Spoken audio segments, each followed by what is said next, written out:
Bonjour à tous et bienvenue sur notre chaîne La Formule 27. Et nous allons entamer le module 3 de notre mini-formation. Et Excel pour consultant, assistant RH, étudiant en ressources humaines. Ce module 3 va tourner autour des formules indispensables que nous avons eu à découvrir dans le module 2. Et c'est ces formules qui vont nous permettre d'automatiser nos calculs RH.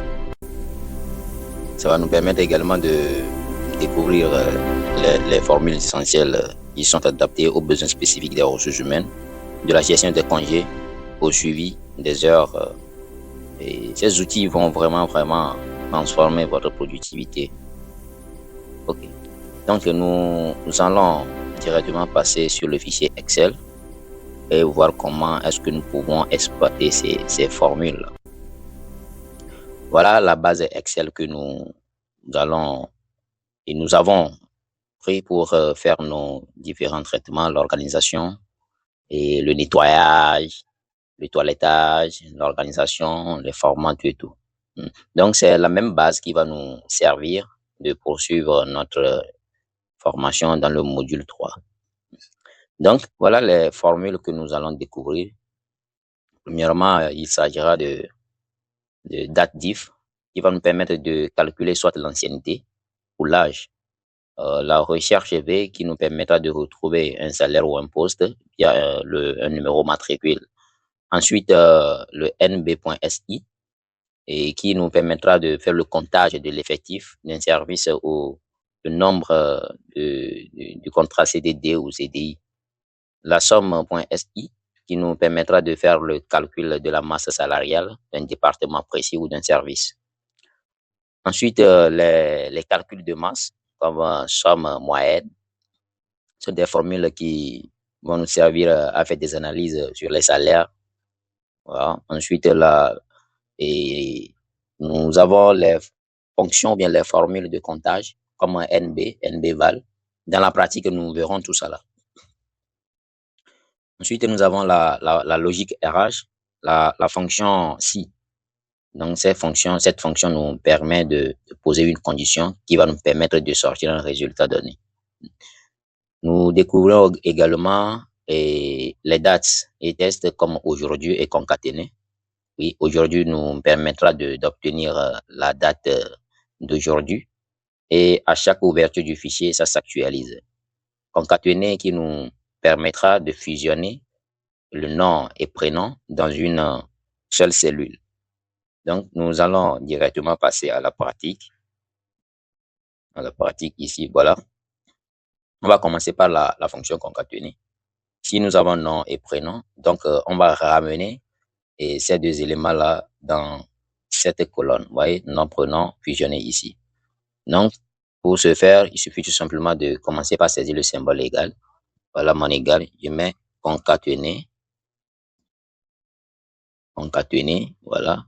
Je sélectionne la cellule dans laquelle se trouve l'info. Je sélectionne et je mets point virgule. Je mets point virgule. Maintenant, il faudra que je sépare le nom du prénom en créant un espace. Pour créer l'espace, je vais créer le griffe. Je mets espace dedans et je ferme ça. Je mets point virgule et je m'en vais chercher le prénom. Vous voyez? Je ferme la parenthèse de la fonction concaténée. Et puis je valide. Donc, vous allez voir que les noms et prénoms se retrouvent dans une même colonne. Vous voyez?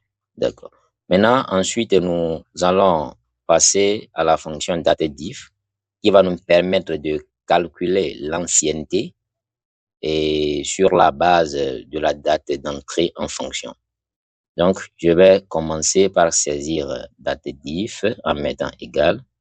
Et par défaut, la fonction dateDiff n'est pas dans la base de Excel. Donc, nous avons cette obligation de la saisir. Donc, je mets dateDiff. Voilà, dateDiff. Oui, nous avons dateDiff ici, quelque part, voilà. Et dateDiff, voilà, dateDiff qui permet de calculer soit l'ancienneté ou l'âge. Donc, j'ai datif, j'ouvre la parenthèse. Donc, je veux calculer l'ancienneté par rapport à la date d'embauche. Donc, je veux faire la différence entre la date d'entrée en service et aujourd'hui. Donc, je clique sur et la donnée concernant la date d'entrée. Vous voyez. Maintenant, je mets point virgule.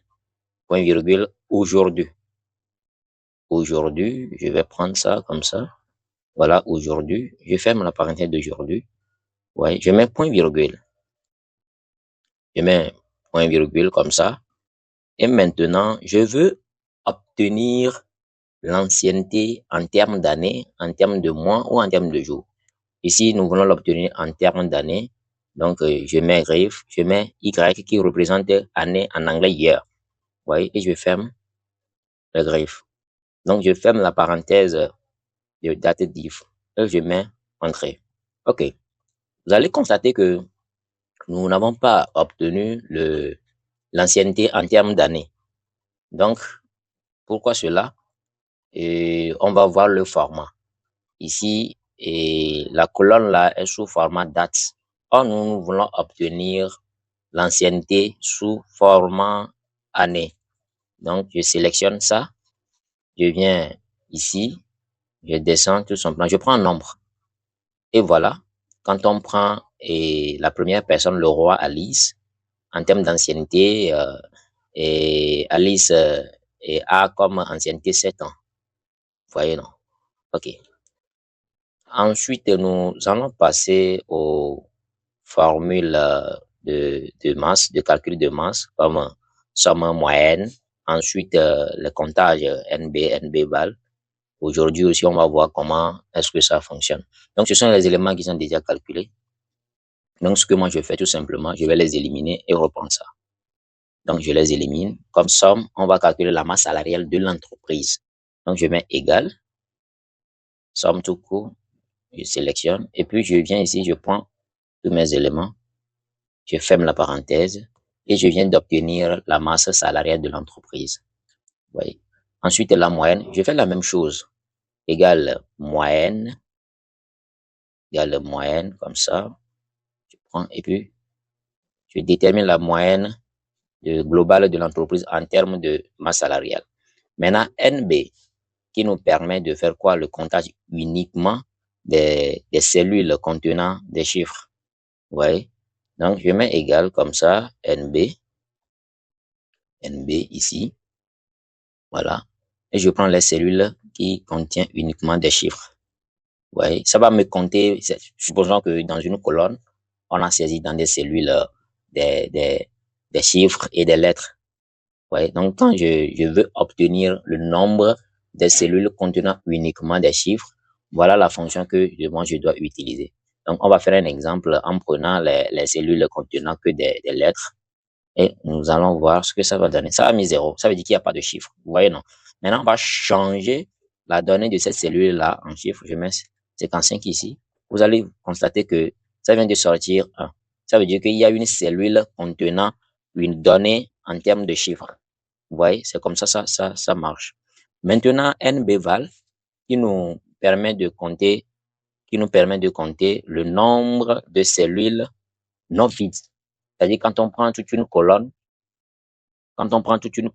cette formule nous permet de compter le nombre de cellules contenant uniquement des données. Donc, on va illustrer ça. Je mets égal NBval comme ça. Je sélectionne et je m'en vais prendre toujours cette partie, vous voyez, je mets égal. Donc, ça me montre qu'il y a 70 cellules non vides. Vous voyez, donc là-bas, toutes les cellules contiennent des données. On va essayer de supprimer la donnée d'une cellule. Vous allez quand ça change. Je descends, je supprime, je descends, je supprime. Donc, ça enlève les cellules vides du nombre total. Donc, ce qui me dit que quand on prend cette colonne, et nous avons 67 cellules non vides et 3 cellules vides. Donc, voilà ce que ça donne. Maintenant, aujourd'hui, c'est très simple. Je mets tout simplement égal. Je commence par saisir aujourd'hui et ça vient. Je valide, je ferme la parenthèse et puis, voilà. Ça me sort la date d'aujourd'hui.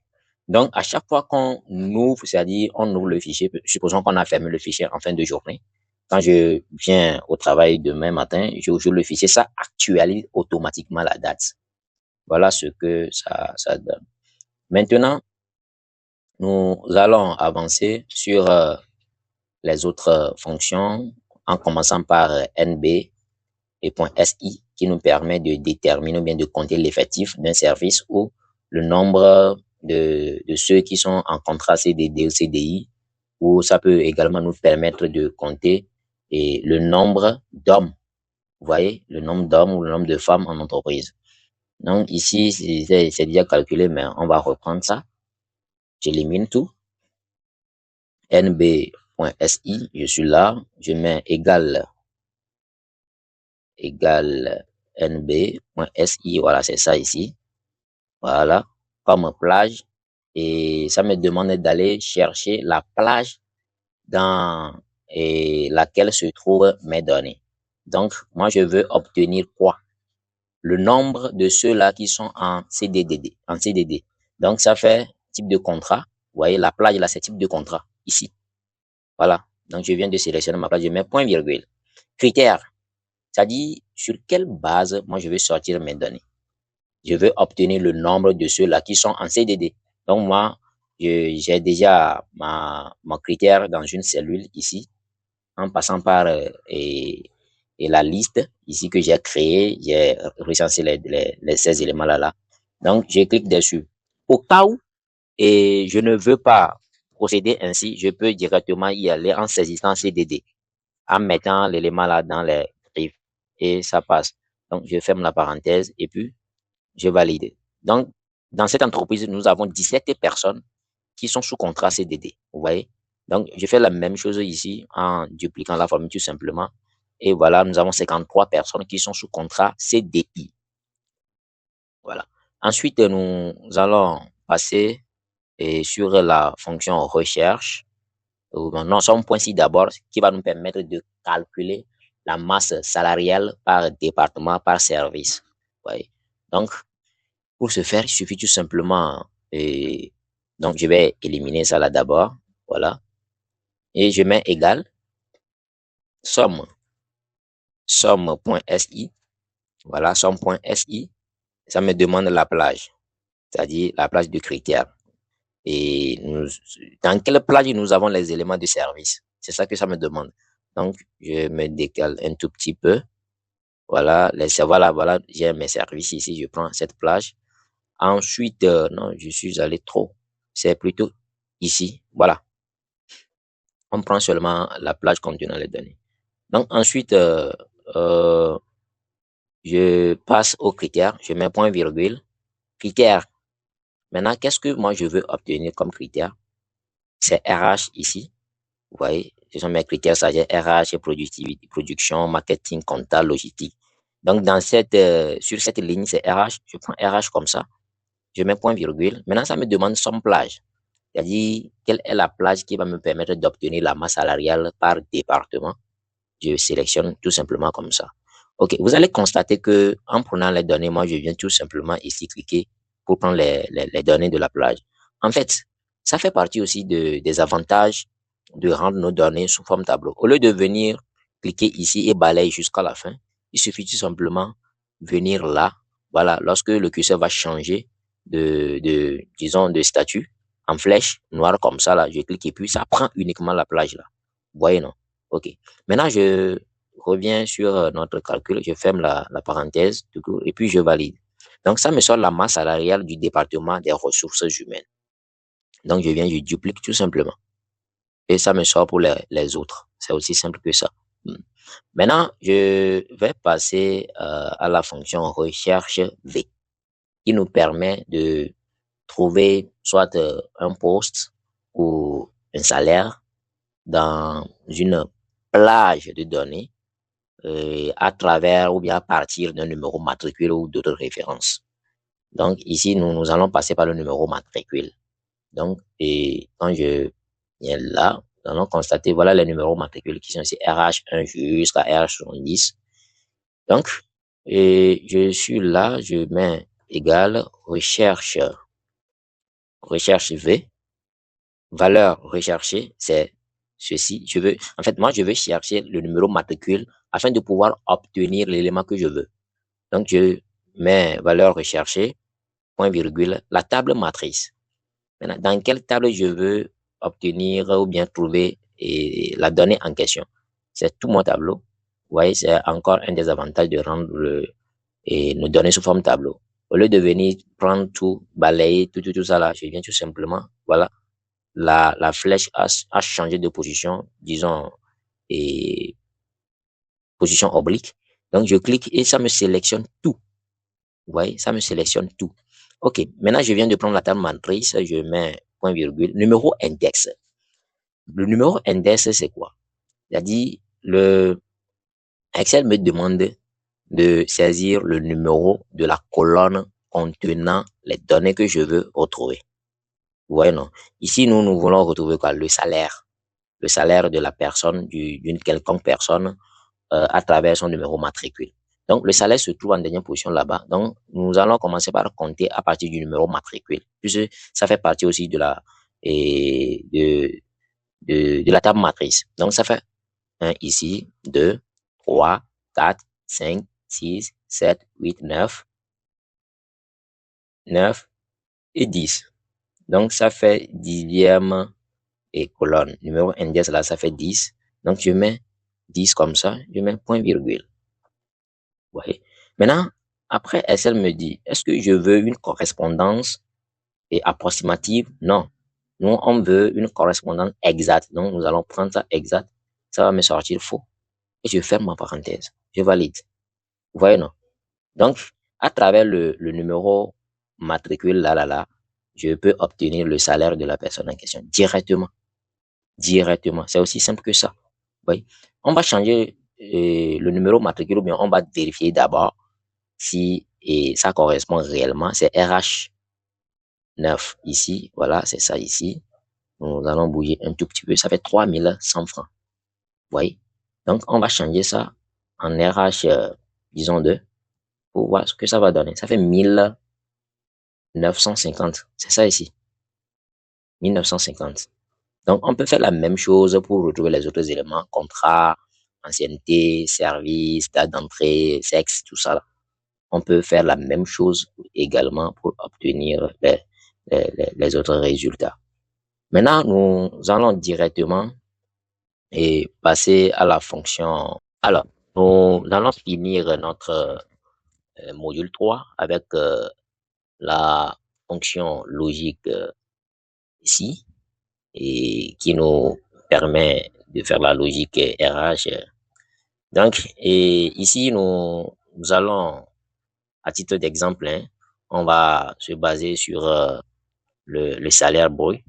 Si on va poser une condition à Excel en lui disant tout simplement que si le salaire en J2 là est inférieur à 2000, Excel n'a qu'à nous mettre OK dans le cas contraire, bien sinon, et il écrit non. Oui. Donc, on va faire ça. On va faire ça juste devant le salaire brut. Donc, je suis là. Je mets égal. Je mets égal. Je mets égal comme ça. Si notre fonction logique, test logique, si le salaire en J2 ici, si notre salaire en J2 est inférieur à 2000, voilà, Excel n'a qu'à me mettre OK. Donc, je mets point virgule comme ça. Je mets point virgule. Dans griffe, je mets mon OK. Je ferme griffe. Je mets encore point virgule. Sinon, Excel n'a qu'à me mettre non. C'est-à-dire, si ça ne respecte pas la condition selon laquelle si le salaire brut est inférieur à 2000, de me mettre OK. Excel n'a qu'à me mettre non tout simplement. Donc, j'ouvre les griffes et puis je mets tout simplement non comme ça. Et je ferme. Je ferme ma parenthèse. Je mets OK. Donc, si nous vérifions bien ici, tous les salaires qui sont inférieurs à 2000, Excel va mettre Et OK, OK, OK, OK, OK. Vous voyez, non? Maintenant, si c'est supérieur à 2000, c'est-à-dire dans le cas contraire, si c'est pas inférieur, comment c'est pas inférieur, c'est supérieur, et ça n'a qu'à mettre non. Vous voyez? Voilà. Donc, nous pouvons utiliser cette fonction et pour et poser des conditions à Excel et afin de pouvoir obtenir des résultats escomptés. Donc, nous sommes arrivés à la fin de ce module 3 de notre mini formation sur Excel. Et je vais laisser le lien du fichier et d'entraînement dans les commentaires et aussi mon lien WhatsApp de la communauté Formule 27. Et je vous invite massivement de vous abonner à la chaîne et la liker et surtout la partager avec vos proches afin qu'ils puissent profiter de nos différentes formations.